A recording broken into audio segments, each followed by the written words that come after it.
민수기 21장을 보면 이스라엘 백성들이 호르산에서 출발해서 홍해길을 따라 그 에돔 땅을 우회하려 하다가 그 길로 말미암아 백성의 마음이 상했다, 이렇게 말씀하고 있습니다.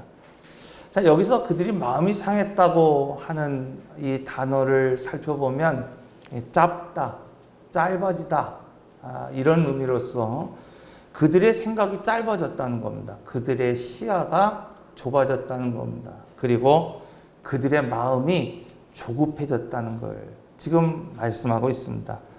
우리가 살다 보면 이렇게 생각과 시야가 짧아지고 조급해질 때 원망하게 됩니다. 이스라엘 백성들이 원망하는 이유가 무엇 때문이었습니까? 여러분, 이스라엘 백성들을 오늘 우리가 살펴보면 그들이 출애굽할 때 애굽 사람에게 은, 금, 패물과 의복을 구하며 그들이 구하는 대로 주게 하심으로 그들이 애굽 사람들의 물품을 취하여 출애굽했다, 이렇게 말씀하고 있어요. 그냥 도망치듯 야반 도주하듯 그 애굽의 땅에서 도망쳐 나온 것이 아니라 그 애굽에 살고 있는 그들에게 은과 금과 물품을 구할 때 그들이 그 모든 것들을 이스라엘 백성들에게 주었고, 여러분, 그것을 전리품처럼 가지고 나왔다, 이렇게 말하고 있는 겁니다. 뿐만 아니라 이스라엘 백성들이 홍해를 건널 때 성경은 그들이 마른 땅을 건넜지만은 그 뒤를 쫓아왔던 애굽의 군사들은 그 홍해에 빠져 수장되어 죽게 되었다. 그것으로 인해서 미디암이 소고를 들고 찬양할 때 성경에 보니까 이스라엘의 모든 여인들도 함께 즐거이 그것을 찬양했다. 자, 이렇게 오늘 우리에게 말씀하고 있습니다. 여러분, 이렇게 물품을 취하고 또 이렇게 춤을 추던 사람들의 마음이 상했습니다. 그 이유가 무엇 때문일까요? 여러분, 지름길을 두고 먼 길로 돌아갈 때, 그러니까 그들이 홍해를 건널 때, 막 그곳에서 그냥 마른 땅을 건널 때 그들은 소고를 치며 찬양했고, 그 뒤를 쫓아오는 애굽의 병사들이 수몰다고 수장되어 죽는 것을 바라보면서 여호와의 이름을 찬양하는 그 사람들이 단지 지름길이 아닌 그냥 먼 길로 돌아갔다는 이유 때문에 그들의 마음이 상했다, 이렇게 말씀하고 있습니다. 여러분, 그러므로 오늘 우리의 마음이 언제 상하게 되고 언제 오늘 우리가 원망하게 되는가? 서운한 마음이 들 때 오늘 우리는 원망하게 됩니다. 여러분, 사람에게 서운할 때가 있습니다. 목사에게도 서운할 때가 있고 남편에게 서운할 때가 있습니다. 심지어 오늘 우리의 마음 가운데 하나님에게 서운할 때 오늘 우리는 어떻게 합니까? 원망하게 된다는 겁니다. 뭐든지 잘해주는 남편이 있어요. 그래서 제가 신방하다 보면요, 정말 뭐든지 다 잘해주는 남편이 있어요. 그런데 어떻습니까? 말 한마디 때문에 아내의 마음이 서운한 거예요. 교회에서 열심히 봉사하는 그런 성도들이 분명히 있습니다. 남모르게 애쓰고 수고하는 그런 성도들이 있습니다. 근데 그들의 마음이 다치고 그들의 마음이 서운한 게 어디서부터 시작됩니까? 성도들의 말 한마디 때문에. 여러분, 오늘 우리의 마음이 서운하고 오늘 우리의 마음이 상하게 됩니다. 목사가 여러분의 가정을 위해서 기도하는 것을 너무나도 잘 알고 있음에도 불구하고 어느 때는 목사의 말 한마디 때문에 오늘 우리가 서운할 때도 있습니다. 사랑하는 성도 여러분, 오늘 우리가 없어서, 오늘 우리가 부족해서, 오늘 우리가 어떤 일을 할 때 힘들어서 오늘 원망하고 불평하는 것이 아니라 서운할 때, 여러분, 오늘 우리는 불평하게 되고 원망하게 됩니다. 민수기 21장 5절의 말씀을 보면 백성이, 이스라엘 백성들이 하나님과 모세를 향하여 원망하되, 여러분, 그렇게 기적을 베풀고 하나님께서 그들을 인도해 내셨고 홍해를 가르면서 애굽의 병사를 수장시키면서 그들을 인도해 내셨는데 그 백성이 하나님과 모세를 향하여 원망하되 어찌하여 우리를 애굽에서 인도하여 올려서 이 광야에서 죽게 하는고 이곳에는 식물도 없고 물도 없도다. 우리 마음에 이 박한 식물을 싫어하노라. 여기서 지금 그들이 싫어한다고 그렇게 외치고 있는 이 박한 식물, 여러분 그것은 무엇입니까? 바로 광야에서 하나님이 주신 만나입니다. 출애굽기 16장 31절에서 만나를 이렇게 말하고 있어요. 까치같이 희고 맛은 어떻다? 꿀 섞은 과자 같더라. 여러분 광야에서 그 거친 그런 사막과 같은 곳에서 그들이 거니면서 그 하늘의 만나를 매일 아침 이슬과 같이 먹었을 때에 그 표현이 무엇이었냐면은 꿀 섞은 과자 같다는 거예요, 여러분. 얼마나 맛있었으면 그것이 꿀 섞은 과자와 같았다. 그런데 이렇게 꿀 섞은 과자 같은 것도 마음이 상해버리니까 지금 뭐라고 말하고 있습니까? 박한 식물이라고 말하고 있는 겁니다. 우리에게 같은 상황에서 또 오늘 우리가 같은 사람에게 같은 사물에게서도 이처럼 마음이 상하면 여러분 그것이 다르게 보이게 됩니다. 그렇게 고마웠던 사람인데 그냥 마음이 상하니까 이젠 다르게 보이는 거예요. 여러분 그렇게 고마웠던 집사님이 마음이 상하는 순간 어떻게 보입니까? 다른 사람처럼 보입니다. 그러므로 오늘 우리의 자신을 지켜서 마음이 상하지 않도록 해야 됩니다. 또 뿐만 아니라 또 다른 오늘 우리 사람들에게 마음이 상하지 않도록 오늘 우리 스스로가 주의해야 합니다. 오늘 우리가 믿음의 삶을 살다가도 또 하나님의 인도하심을 쫓아가도 정말 아무것도 아닌 그 말 한마디 때문에 마음이 상하고 심령이 상하고 영혼이 불편한 사람이 있습니다. 그래서 이전에 감사했던 것들을 감사하지 못합니다. 그래서 이전에 바라봤던 것들을 더 이상 바라보지 못합니다. 그래서 이전에 은혜라고 여겼던 그 모든 것들을 이제는 은혜로 여기지 않습니다. 오늘 본문을 보면 그때 다윗이 여호와 앞에 들어가 앉았다 이렇게 말하고 있어요. 사무엘하 7장 18절 다윗이 여호와 앞에 들어가 앉아 이르되 주 여호와여 나는 누구이오며 내 집은 무엇이기에 나를 여기까지 이르게 하셨나이까. 여러분 그때가 언제입니까? 지금 다윗이 이렇게 여호와 앞에 들어가 앉아 기도할 때가 언제입니까? 여러분 은혜 받으면 오늘 우리는 뭔가를 좀 하고 싶어 해요. 사무엘 7장의 전체적인 내용을 보면은 이때가 다윗의 생애에서 가장 평안한 때라는 거예요. 가장 안정적인 때인 것입니다. 태평성대를 누리고 있는 그때입니다. 다윗은 화려한 이 백향목으로 지어진 그런 왕궁에서 지금 그 어느 때보다도 행복하게 살고 있었고 그 다윗의 바람대로 그 100여 년 동안 잊혀졌던 하나님의 그 궤를 다윗의 궁에 지금 옮겨놓고 있었습니다. 그런데 다윗의 고백, 그것은 뭐라고 말하고 있습니까? 하나님의 궤는 천막 가운데 있다는 거예요. 휘장 가운데 있다는 겁니다. 나는 지금 백향목 그 아름다운 궁전에서 그 어느 때보다도 평안하게 살고 있는데 여호와 나의 주 그 하나님은 천막 가운데 있도다. 하나님의 은혜로 오늘 우리의 몸은 편해졌는데 여러분 오늘 우리의 집은 백향목에 지금 집에 살고 있는데 여러분 그 하나님의 은혜로 오늘 우리는 그 어느 때보다도 번성하고 안정적인 삶을 살고 있는데 다윗의 마음은 불편한 겁니다. 다윗은 그곳에서 편히 자지 못하고 있습니다. 왜 그랬을까요, 여러분? 은혜 받았기 때문입니다. 은혜를 받으니까 여러분 불편한 거예요.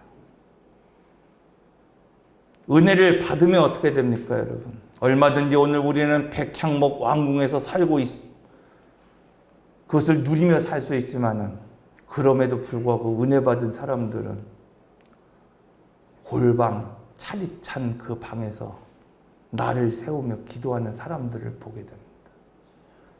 왜 불편한 삶을 감당합니까? 은혜 받으니까. 반응하고 싶고 은혜 받으니까 뭔가 하고 싶은 겁니다. 은혜 받으니까 다윗의 마음에 하나님을 향한 소원과 비전과 여러분 열망이 타오르기 시작합니다. 그것은 성전을 건축하는 것입니다.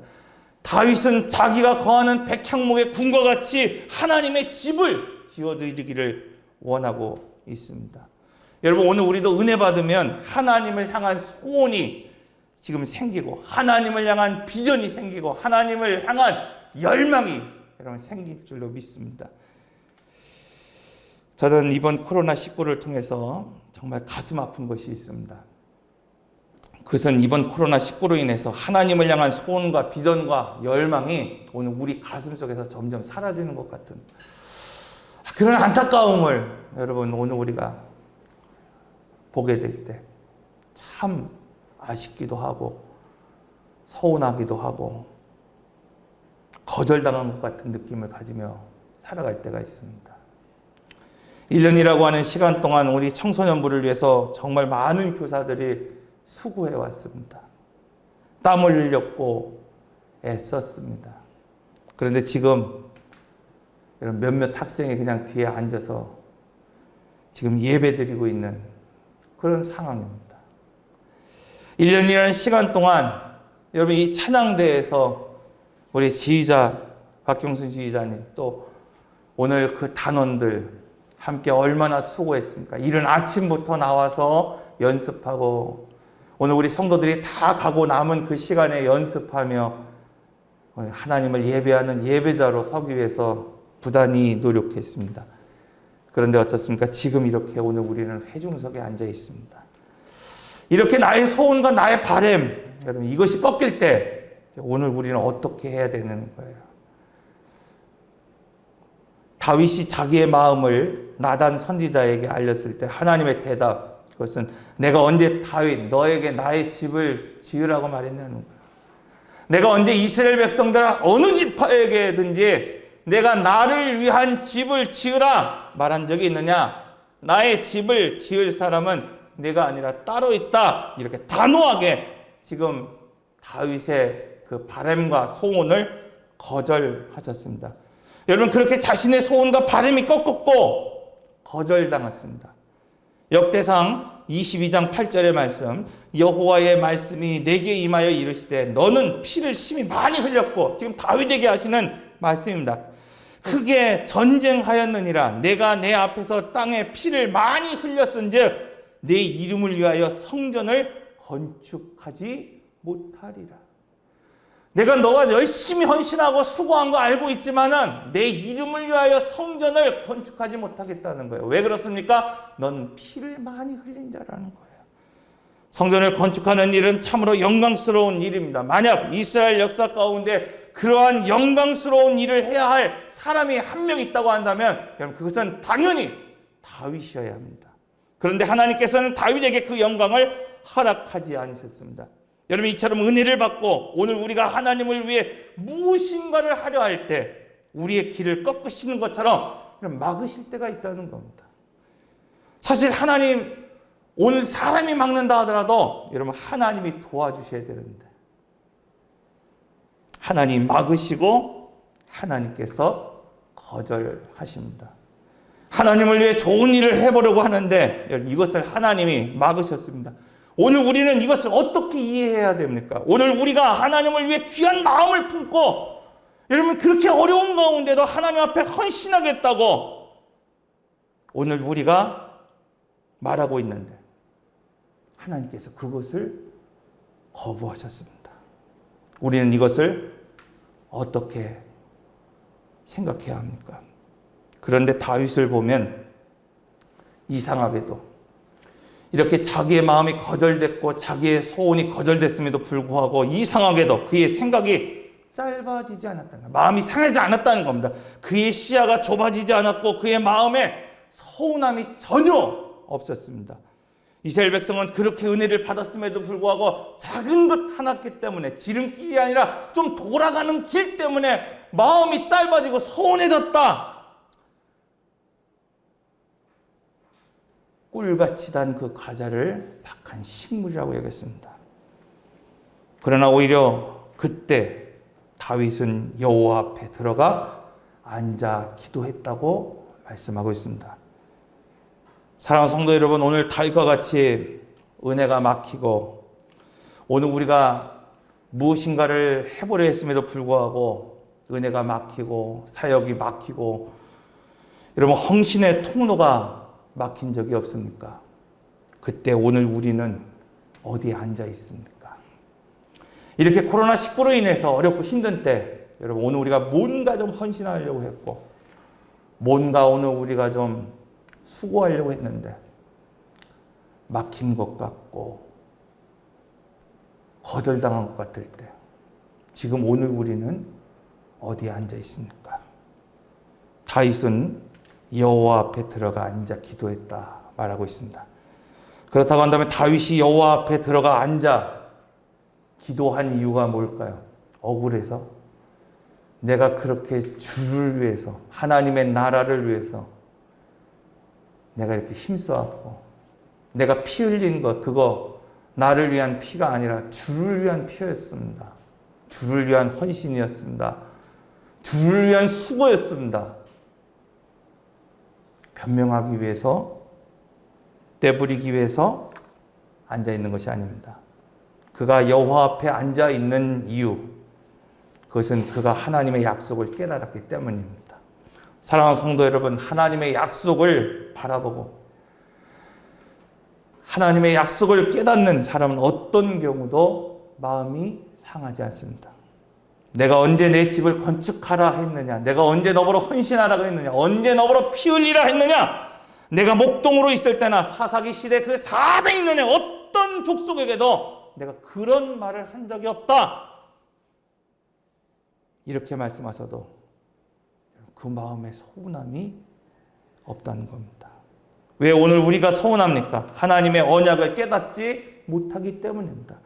왜 오늘 우리가 그 자리에서 그냥 주저앉아 있고 낙심하고 있고 포기하고 있고 그냥 널브러져 있습니까? 하나님의 언약을 알지 못하기 때문입니다.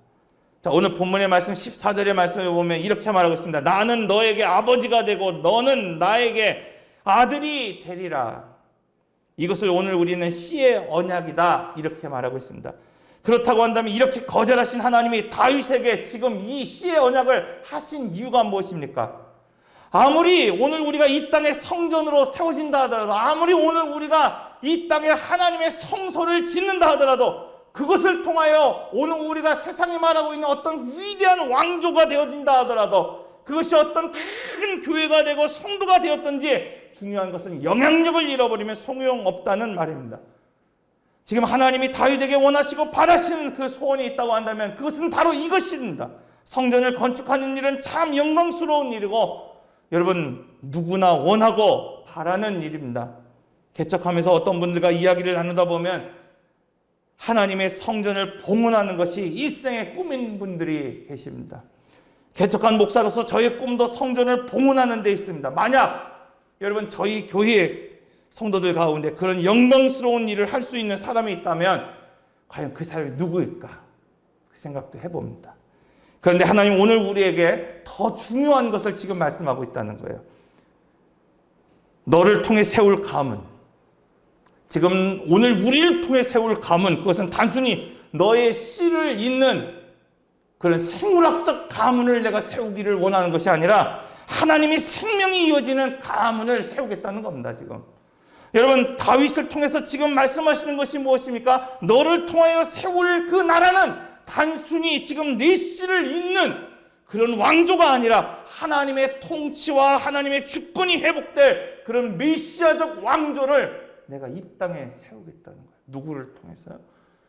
바로 나를 통해서.